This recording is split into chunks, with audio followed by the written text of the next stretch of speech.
یہ بہلول بھی اسی قبیلے کا فرد تھا، دجلہ کے کنارے مٹی کے گھروندے پاؤں پہ بناتا ہے اور انہیں مسمار کر دیتا ہے۔ وہ کبھی آپ نے دیکھا ہوگا کہ بچے ریت میں اپنا پاؤں رکھ کر کے اوپر سے ریت تھپک لیتے ہیں اور پھر پاؤں ہولے سے نکال لیتے ہیں، بچ جائے تو بڑے خوش ہوتے ہیں، اور جب کھیل ختم ہو جاتے تو اسے گرا دیتے ہیں اپنے ہاتھوں سے۔ بہلول بھی اسی شغل میں لگا ہوا ہے۔ بہلول یہ کام کر رہا ہے، گروندے بناتا ہے گراتا ہے، گروندے بناتا ہے گراتا ہے۔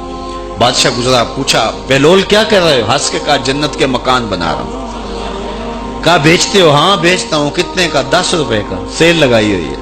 بادشاہ مسکرا کے گزر گیا، دیوانہ ہے، مجنوں ہے، اپنی موج میں لگا ہے۔ پیچھے سے ملکہ زبیدہ بھی آ رہی تھی، اس نے بھی دیکھا، کہا بہلول کیا کر رہے ہو؟ کہا جنت کے مکان بنا رہا ہوں۔ کہا بیچتے ہو؟ ہاں 10 روپے کا بیچتا ہوں۔ 10 روپے بادشاہوں کے لیے کیا ہوتے ہیں؟ 10 درہم نکالے، اس کو دیے، اس نے دریائے دجلہ میں پھینک دیا۔ فقیر اتنی دیر تک فقیر نہیں بنتا، داتا صاحب فرماتے جب تک مٹی کا ڈھیلا اور سونے کی ڈلی اس کی نظر میں برابر نہیں ہو جاتا۔ اور ایک مکان کے گرد، ایک وہ گروندے کے گرد دائرہ لگایا، کہا یہ تیرا ہوا۔ ملکہ گزر گئی، بادشاہ بھی چلا گیا۔ شام کو اپنے محل میں پہنچے، بادشاہ سویا، منظر جاگا کہ حشر کا دن ہے، پھر جنت کا منظر ہے، جنت میں بڑے بڑے خوبصورت مکان ہیں۔ ایک مکان تو بڑا ہی اچھا لگا، تو جی چاہا کہ اس مکان کو دیکھوں۔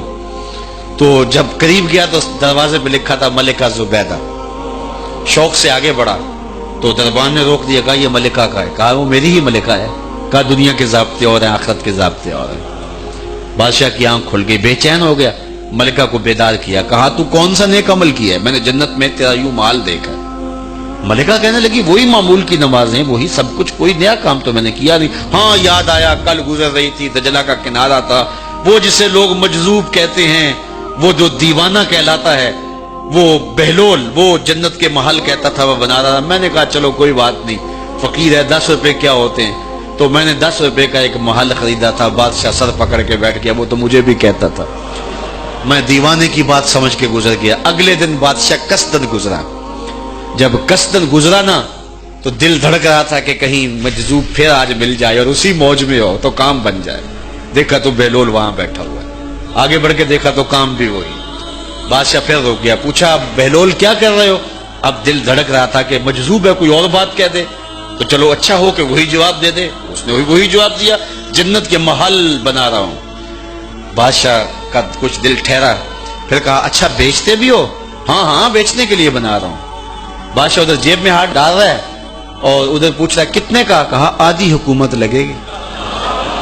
کہا کل تو 10 روپے کے بتا رہے تھے۔ کہا کل تم نے دیکھا نہیں تھا، آج سودا دیکھ کے لے رہے ہو۔ اللہ تعالیٰ ارشاد فرماتا ہے انما تنذر من اتبع الذکر وخشی الرحمن بالغیب، جو ان ڈٹھے سودے کرتے ہیں، جو بغیر دیکھ کے کرتے ہیں۔ اچھا چلو ایک خوشخبری میں آپ کو بھی سناؤں، اور وہ خوشخبری رسول اللہ کی زبان سے۔